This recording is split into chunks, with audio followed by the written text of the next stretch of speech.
What's up guys, Tuki here, back again with some more FIFA 16 and my AC Milan career mode Donnarumma's Dynasty. And really this episode's about getting used to the new team. We end up going through transfer deadline day here, as you'll see. And I'll end up showing you guys the calendar for the month ahead. We only have 4 games. We have the Milan derby against Inter. We have another game against Palermo, Udinese, and then a game finally to wrap up the month against Genoa.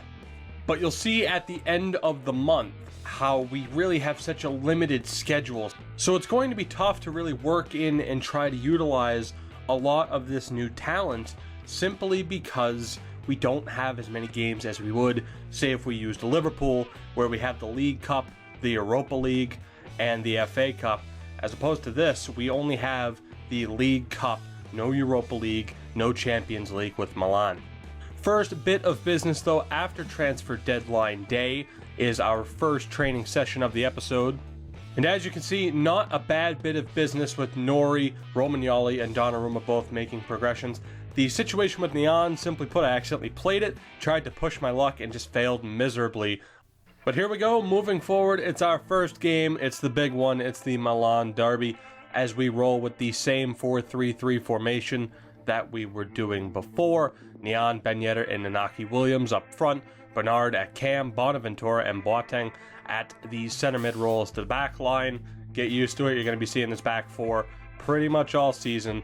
It's Jetro, Willems, Romagnoli, Alex, and De Sciglio with, of course, Donnarumma between the pipes.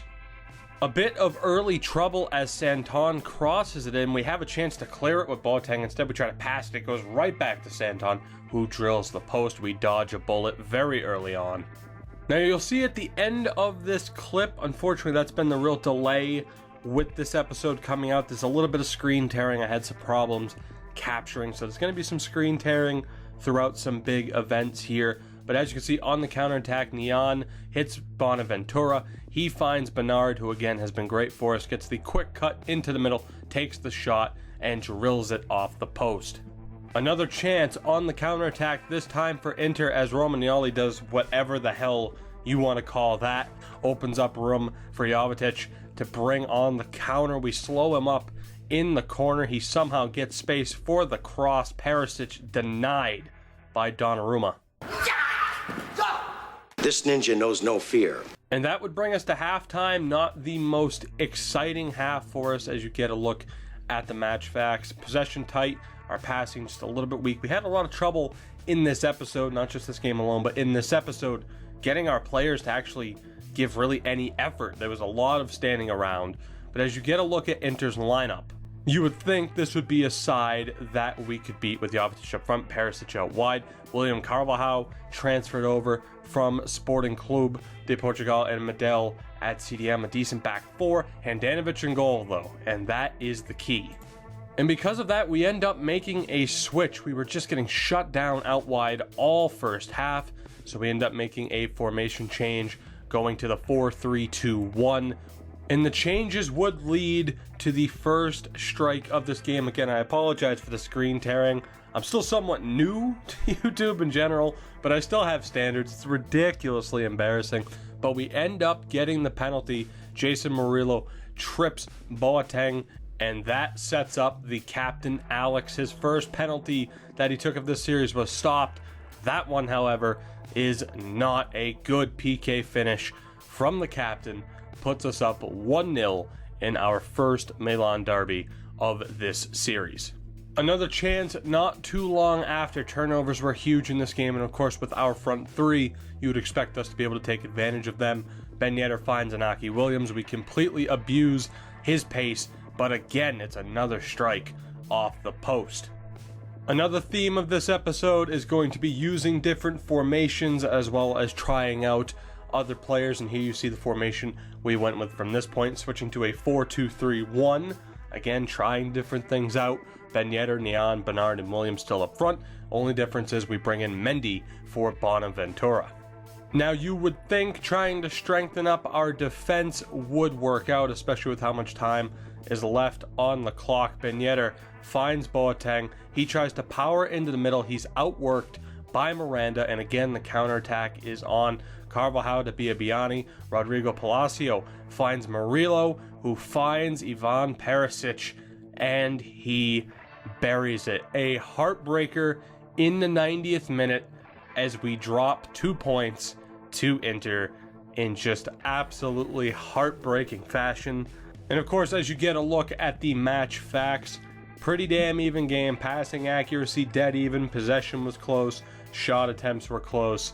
I can't decisively say that we deserve to win this one, but of course to give up 2 points like we did is heartbreaking. And of course, as you see, Handanovic, player of the match. Before our next game, we also get another training session in. As you see, Nian upgrades his finishing. Nori, who really needs a lot of work, of course we were hoping to loan him out, that didn't happen. He gets some good work in, and of course Donnarumma advances as well to a 74 overall. Next up, we have a league match against Palermo using a 5-2-1-2 formation. And I'll say this about this game. Number one, my god, the day shadows at San Siro can be freaking difficult to manage. Number two, particularly when wearing AC Milan's alternate jerseys. I don't think you'll be seeing too much more of these throughout the series. And most importantly, my god, this game was bad, and there were some really poor performances from the front three. Adriano, Baca, and Honda were all just horrible, straight up horrible. By the way, the one center back you cannot see is Alex, of course our captain. Diego Lopez in goal as well. Perhaps, thankfully, there wasn't too much to say about this first half, but as we approach halftime, a good bit of build-up play from Palermo, and Lazar cutting in from the wing takes a couple of great touches. The shot's blocked. Lopez somehow gets it. They get a second chance with another shot, but it's right to the hands. You get a look at the halftime stats. Only one shot attempt. It was very early on, 3 minutes in, from Keisuke Honda, and it was saved, but just nothing for the offense. So we end up making a formation change. It's Sergi Gomez off for Bruno Fernandes. We have Adriano and Baca up front. Shortly after kickoff, it's Honda again with another decent chance, and he just could not buy a goal in this game. A big save there.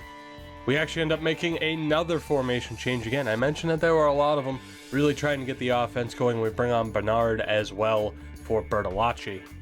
Closing in on full time, we get the biggest chance of the game for either team. Carlos Baca, the shot, the rebound straight to Honda, but he is off sides, and that is how this game would end. A very, very exciting 0-0 draw at home to Palermo.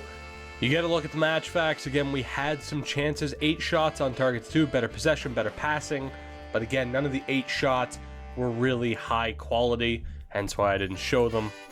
Kuchka walks away with the Man of the Match award, but don't expect to see him featured that often.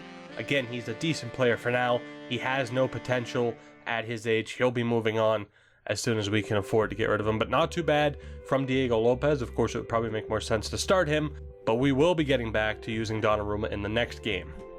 More training as well. 1 game per week grants us plenty of time to do it. Nori has another good week of growth. Romagnoli gets up to 33 vision, which might help a little bit. I do like to use center backs to really work it around, and Donnarumma continues to grow. Back to the usual 4-3-3 that we have seen some success with. Our normal lineup, Donnarumma back between the pipes. The one exception, Alex getting a break. It's Mexis with the captain's band in this game. We start the game off hot and heavy. We get a ton of chances, in this first one by Bernard hitting the post on a beautiful strike. That chance is followed up moments later. A good bit of passing beyond the beneficiary. He gets a chance, but it's parried away as well. But unfortunately for us, the early pressure, not enough to get a goal, and here off the throw-in, it's a terrible touch from Inaki Williams. He goes head over heels. Ball ends up on the foot of Ali Adnan, who crosses it into the back of the box for his waiting teammate. He ends up crossing it back over a header on our own goal. Still not sure who that is. I think it was Romagnoli. Puts it on our own goal here.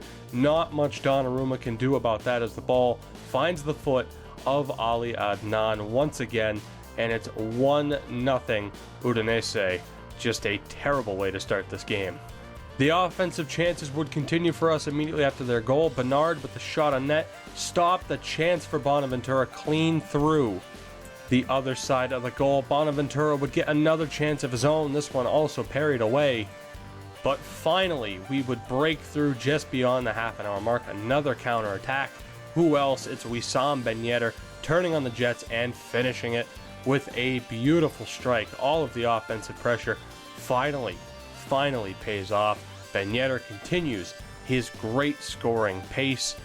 And again, I had my doubts about him once we originally picked him up, but he continues to prove me wrong. The offensive opportunities would continue. It's Ben Yedder who gets to step in with the chance. A big save is parried away right into the path of Inaki Williams, who shoots it right into the goalie's hands. Just before stoppage time, the two teams trade chances. Ben Yedder charging towards the box. It gets cleared out. Donatoli looks like he's going to lead the counterattack for Udinese. That doesn't pan out. Bernard finds Ben Yedder again on the counterattack. Back to Bernard, back to Ben Yedder. The chance, and he just places it perfectly to the goalkeeper's right. A huge goal, a surprising goal, despite the 4 minutes of stoppage time.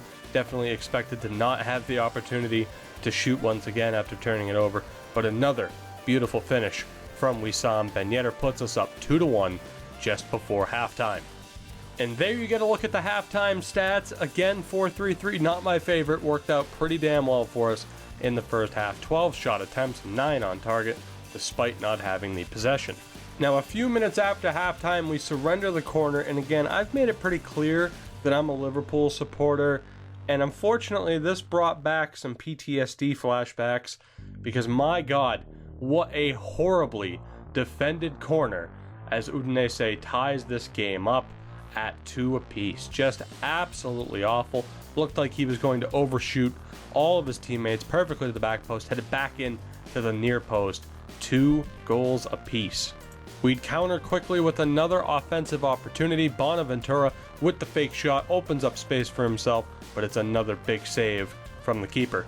And at this point, we'd make our 3 substitutions. Balotelli, Fernandez, and Napoli's Mendy on for Niang Boateng and Inaki Williams. And it almost started out terribly as we go to play the ball out. Romagnoli picks it up, takes a terrible touch taken away by Zapata, but Donnarumma bails us out. Almost a terrible mistake. After 2 consecutive corners, though, Donnarumma ends up clearing the ball out, and we get a lucky break. The ball falls forward. Ben Yedder wins the race, gets in to a ridiculous amount of open space on the counterattack, finds Balotelli, who touches it perfectly beyond the keeper. He makes an instant impact.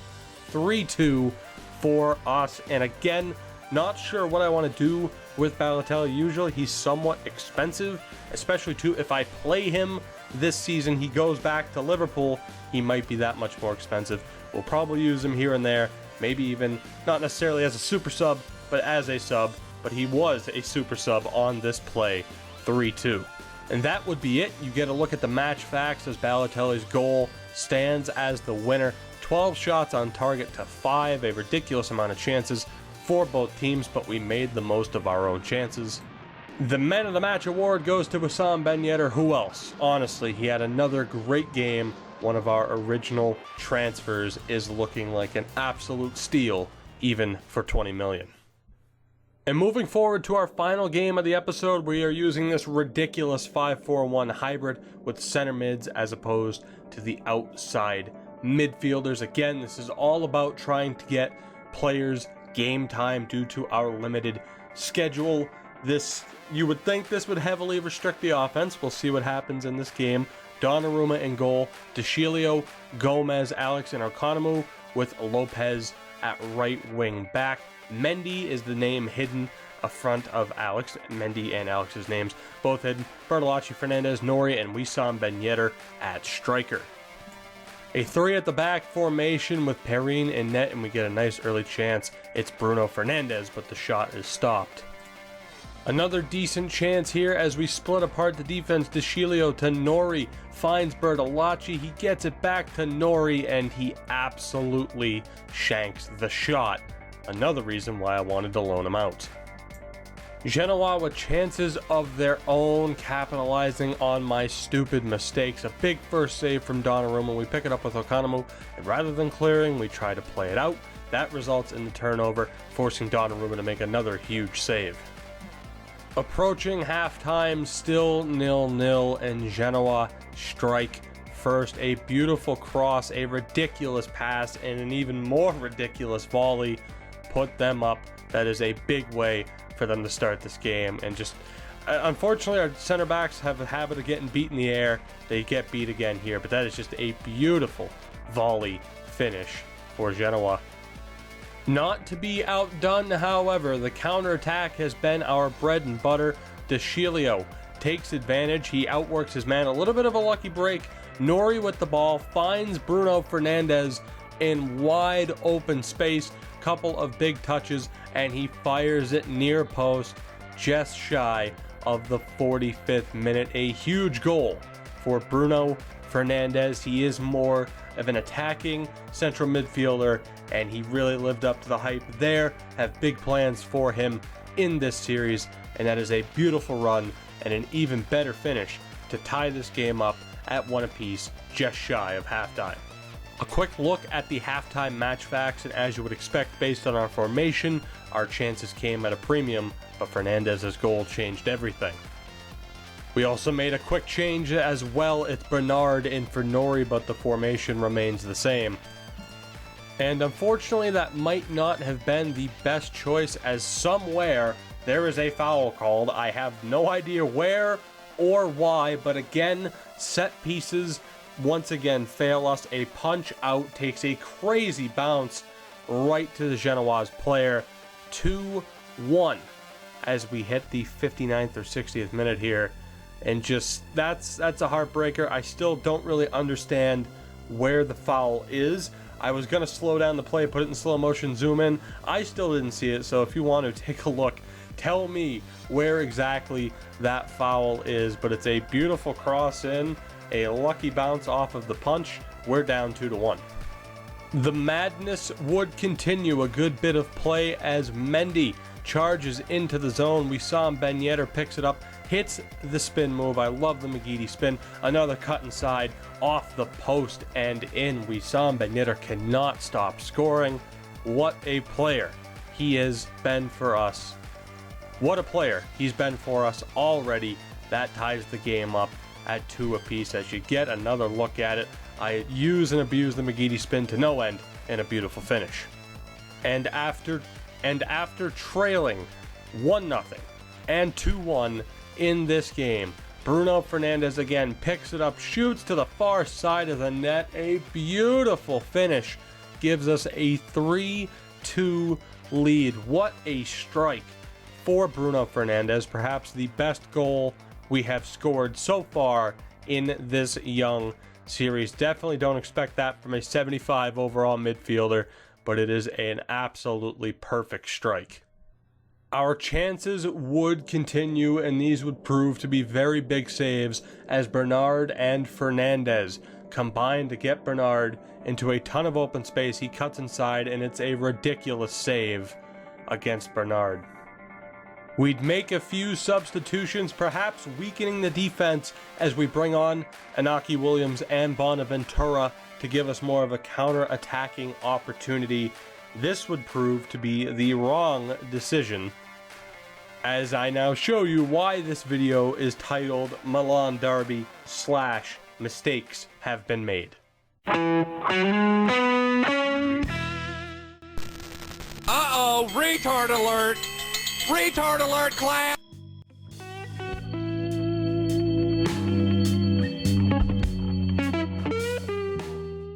What kind of drugs do you take? It's nothing like that. What the hell is wrong with you? I just needed some money to pay off some stuff. Embarrassing, absolutely embarrassing, and such a stupid mistake to make this late in the game.